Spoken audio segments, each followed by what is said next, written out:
arkaysaan maanta waxaan ku sugnaa magaalada Saylac sidoo kale waxaan imika dhex taaganahay masaajidkii qiblateynka oo ah meelihii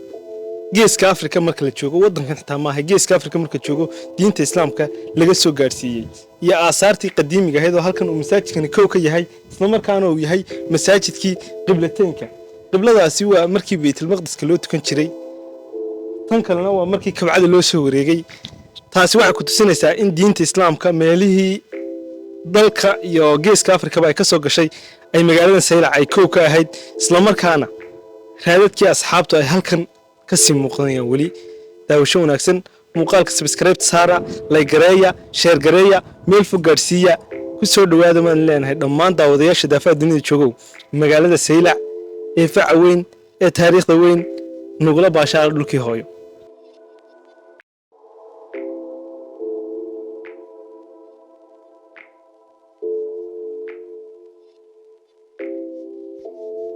intaan muuqaalkeena inoo bilaabin waxaan doonayaa inaan si gaar ah ugu mahadceliyo wariyaha weyn ee Axmed Cali Diiriye Axmed Dagatolool gudoomiyaha gobolka Seleal iyo dadkii quruxda iyo qaayaha mudnaa ee sharafta badnaa ee sida aadka u sareysan oo soo dhaweeyay ee ka soo jeeday gobolka Seleal magaalada madaxdiisa Saylac magaalada Saylac waxay astaan u tahay magaalooyinka faca waaweyn ee ku yaala dalkan Somaliland waxaad ka dareemaysaa markaad dhex marayso taariikh jilbaxnimo guuna oo ka soo jeeda dadyo kala duwan oo ku noolaan jiray magaalada Saylac sida ay sheegeen dadka deegaanku Saylac waxaa soo maray boqortooyo kala duwan oo ay ka mid ahaayeen boqortooyadii Adal boqortooyadii Ifaad boqortooyadii Cismaaniyiinta iyo boqortooyadii ugu dambeysay Ingiriiska waxa kale oo ay dadka deegaanku sheegeen in raadadka ugu badan iyo dhismayaasha burburkoodu ay sii muuqdaan ay ka tageen boqortooyadii Cismaaniyiinta sida ay sheegeen dadka deegaanku boqortooyada Cismaaniyiintu waxay dhiseen dekedda magaalada Saylac iyo masaajidka ugu qadiimisan magaalada Saylac sidoo kale magaalada Saylac marka aad dhex marayso waxaad ku arkaysaa masaajidda qurux badan oo ay ka tageen boqortooyooyinkii kala duwanaa iyo ummadihii ku noolaan jiray halkan oo qaarkood imika weli lagu cibaadeysto magaalada Saylac waxaa ku yaala masaajidka qiblateynka oo ah masaajid ka caan ah geeska Soomaalida iyo geeska Afrika waxaana sidoo kale dadka deegaanku sheegeen in masaajidkan la dhisay intii aanay Nabi Maxamed calayhi salaatu wasalaam risaalada ku soo degin isla markaana loo tukan jiray Baytul Maqdiska kadib markii ay ku soo degtay risaalada Nabi Maxamed calayhi salaatu wasalaam loo jeediyay qiblada kabcada sidaasna uu masaajidkan ku yeeshay laba qiblo masaajidkan waxa la yiraahdaa waa masaajidka qiblateynka waa burburay waa masaajidda ugu qadiimsan ee magaalada Saylac ku yaala masaajidkan wuxuu leeyahay taariikh fac weyn oo wax weeyaan labada imka arkaysan waa labadii qibladood diinta islaamka marka hore qiblada baa loo tukan jiray haddana waa waxa loo tukadaa xadii xajka lagu tukadaa soma kabcada tanna waa tii Baytul Maqdis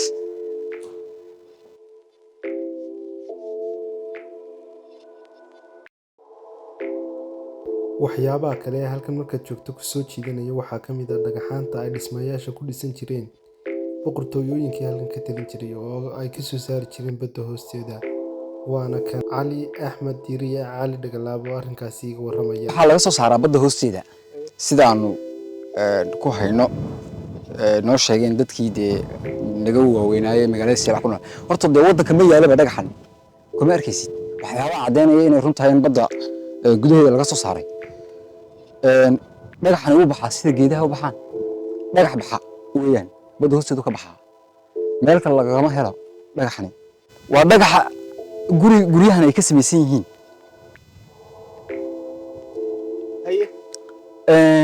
Turkiga ayaa soo saaray badda dhagaxani laga soo saaray si kasta oo dhulku u kulul yahay guriga dhagaxani uu ka dhisan yahay ma kululaanayo mid kalmaazeer ku jiraan noqonaysaa sidoo kale waxaan wax ka weydiiyay Cali maadaama uu yahay suxufi sare oo degmadan ka soo jeeda hadal haynta magaalada Saylac gaar ahaan dekedda magaalada Saylac oo muddooyinkii u dambeeyay baraha bulshada haysatay oo Itoobiya ay tiri waan la wareegaynaa balina wax nooga sheegay in dadka deegaanku ay ku baraarugsan yihiin arrintan iyo in kale waxaanu ku jawaabay sidan على بالكور ماشي ما بقعد استراتيجي سida la sheegay dadka deegaanka ku baraarugsan yihiin oo faahfaahsan inay tahay meel center u ah ganacsiga iyo isu socodka maadaama ay ku taalo meel xasaasiya horta dadku qaar ku baraarugsan iyo qaar aan ku baraarugsaneyn buu isugu jiraan midda labaad dadku hadalkii Abiy Ahmed qaarna xaqiiqadiisa way fahmeen qaarna xaqiiqadiisa ma fahmin Itoobiya warkeeda way cadeysay laakiin waxa jira dad siyaabo kala duwan uga faa'iideysanaya oo dhinacyo kala duwan u qaadaya oo maxaa ahayd damaca cad ee Itoobiya shaki gelinaya Itoobiya damaceedu waa mid cad waxay rabtaa dekedda magaalada Saylac si dad maxaa ahayd nabad iyo dagaal kay doontaba ha ku hesho laakiin waxay si cad Itoobiya u rabtaa si cadna uu sheegay ra'iisul wasaaraha waddanka Itoobiya Abiy Ahmed inuu doonayo dekedda magaalada Saylac innaga waxa inagu waajiba inaan waddankeena aanu difaacno isla markaasna waxaan dadka magaalada Saylac ugu baaqayaa inay ka sinaadaan sidii u difaaci lahaayeen magaalada Saylac isla markaasna ay iska qabtaan kuwa weecinaya ama ay ka faa'iideysanaya siyaabo kala duwan iyo waxyaabo kala duwan inagu aanu garanayn iyo qabyaalad iyo wax kale ka dhex arkaya ee weecinaya damaca cad ee Itoobiya waayo waxa ku cadeynaya inay weecinayaan damaca Itoobiya qaarkood baa ka sheekeynaya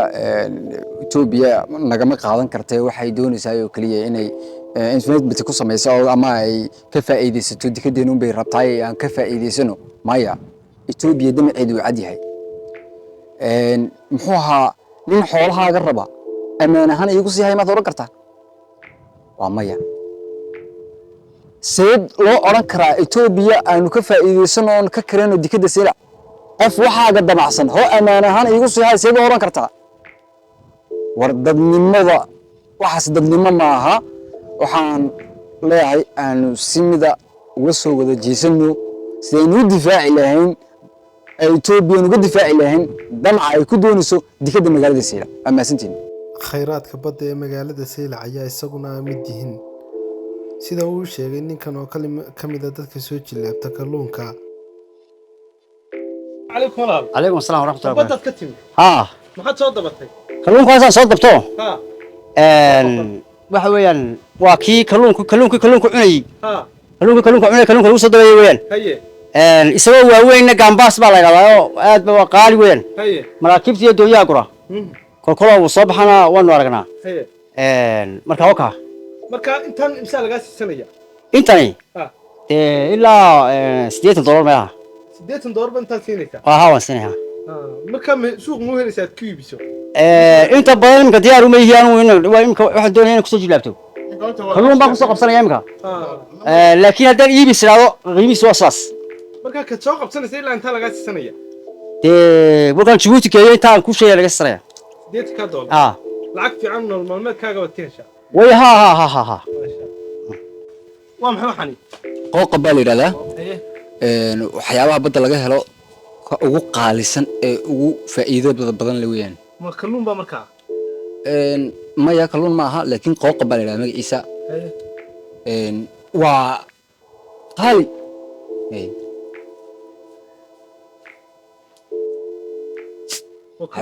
ها كان باكلونا حبدي يروي سو دخ راعday laakiin shabaag nooceeda ku soo dab shabaag yar محاول كلاغايا حيران تو حيران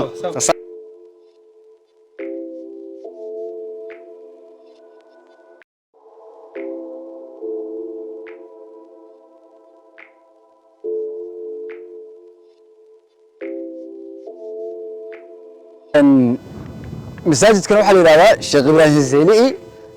wuxuu kamid yahay masaajida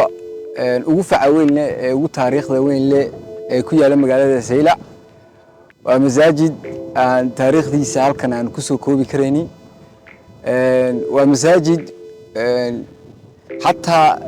إسلام كجبيهان با جيس كأفريقيا مرك الله يقول تاريخ وين كله وحو كم دي هاي أما صايم كحت وحكوا أصلا حتى جودها مساجد كا الشيخ أنا كنت أتصدق إنه نوفر جودها مساجد كا شيخ إبراهيم زيلعي يعروتي سبع ملك وضع أصلا أو كم إذا سيدا تاريخيين تدي نوش عيان إنه هذا كي هل كان سوغر سي دين الإسلام كا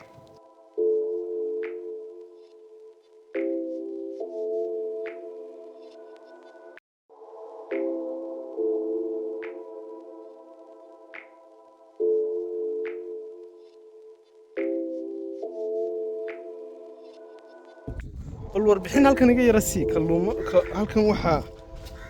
badii ba ka caarday saan arkayo wata hoostiisa sii qoyan bal ka waran marka ay badu soo buuxiso ayay kalluumaysatada soo tiri doontaa haye si ay u soo kalluumaysato haye kalluumaysatada noocyada kala duwan isku jiraan haye qaar maxaa ahayd libaaxa gura waa kalluunka ganacsada qaar saangooliyaal jiro kuwa saangooliyaasha iyagu laashma wataan lugtay saangada ku soo qabtaan oo waxyaabaha lagu isticmaalo badan yahay kamid ah saangadu halkan waa waxa weeyaan foobar dhadaayo waxa wasaaradda kalluumaysiga iyo iskaashatada xafiisyadoodii weeyaan haye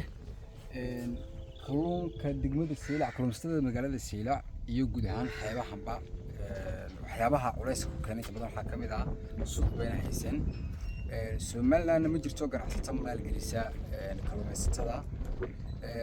meesha kaliya ganacsatada kalluumaysatada suuq ah waa wadanka Djibouti marka kalluunka marka halkan laga qaado inta loo socdaa adu saacada ayuu soconayaan saacadii bar 2 saacadood ilaa imsa kiiloomitir bay jirtaa marka toos loo tagayna gaari hadaad ka haysato adu 2 saacadood kama badnaanayo hadaad gaari ka haysato ama saacadii bar ma gaariyo 2 saacadood ma gaariyo muxuu ahaa marka Djibouti-na kalluunka ay geeyaan ma suuq saa u sii weyn ma aha waxa weeyaan meel kale oo Djibouti lagu sii dhoofiyana ma jirto marka waxay u baahan yihiin ganacsatada inay kalluumaysatada inay loo sameeyo suuq isla markaasina ay maalgeliyaan ganacsatada reer Somaliland sidoo kale dawladda xukuumadda waxa looga baahan yahay inay suuq u sameyso kalluumaysatada waayo qofku kalluunka maanta soo qabtay ma hayo meel uu geeyay cid kiibsinaysa ma laha صح وي Djibouti ku qasban yahay inuu geeyo ma fahamtay qofka haduna xataa lacag ka soo qaad una waxa jira kalluumaysato aan haysan laashash baa jira oo lugta ku gala kalluunkiisii muqaasadda inta badan ka iibsata oo dib u sii iibsado dadka magaalada Saylac ka sii iibsata kaasi hadii 2 qof iyo 3 qof u keenaan oo waxa weeyaan intii u baahnaa uu helo qofkii kale meel u geeyo ma haysto wixii intaas oo dhan ku soo dalay baa ka khasaaray marka wallahi culays badan baa haysta culayska ugu weyn ee haysta kalluumaysatada xeebahani Somaliland waa suuqaan صح وي markaan ay baddu ka caariday geela badda dhex daaqa ee la idin sheegayana waa halka daaqaya badda dhexdeeda weeyaan oo geela saad halka ka aragtaan halkan waa net fish ay laashishku ku soo xidhaan qayb kamid ah xalay waa tabaddu halkan kaga caariday oo kaga tagtay isla markaana dadkii lahaa waxay sugayaan inta ay baddu soo caaridayso oo ay halkan imanayso baddu halkeedii ay ku soo noqonayso kadib markaas badda la raacinayaayo ay ku kalluumaysi tagayaan qayb kamid ah dadka deegaanka isla markaana kalluumaysatada ay hadda waxay sheegayeen inay kalluun soo jilaabteen qaybo kalena imika way seexdeen oo waxay sugayaan baddu caawa markay soo noqoto ay laashishka dib u raacinayaan odayaal imika waxaan dhex marayaa waddo kamid ah wadooyinka magaalada Saylac isla markaana waddo laami oo asfal ah sadaqad artaan halkaas ka soo bilaabantay ilaa gobolka Tigis ama guriga Barasaabka magaalada isaga ugu wareegaysa Saylac bay bas la socdo magaalada isku haya insha Allah muuqaalkeena quruxda badnaa aan idinka soo duubiyay magaalada Saylac intaas baan ku soo gabagabeynayaa haddii Ilaahay ka dhigo muuqaalku markuu soo gaarno waxa marti kaaga ahay inaad subscribe-ta like-ta iyo comment-iga ii saarto daawasho wanaagsan baan leeyahay kanaan ku fadhiyaa oo mid kamid ah laashashka wadankan Somaliland kalluumaysatada ay kusoo kalluunka kusoo jilaabtaan weeyaan muuqaalka subscribe saar baan idin leeyahay badii oo qallalan oo geel daaqayo halkii baddu ay ka kacday ayaan iminka anigu fadhiyaa maanta muuqaalka ku xigana waxaan ka soo duubi doonaa haddii ilaahay ka dhigo magaalooyinka ku xeeran magaalada gobolka Selen muuqaalada gobolka Selen si aad wax uga ogaatay gobolada galbeedkaba soo daawo channelka AK Vlogs lana soco muuqaalada dhawaan soo gelinayo ee ah roobab waaweyn oo ka da'ay gobolka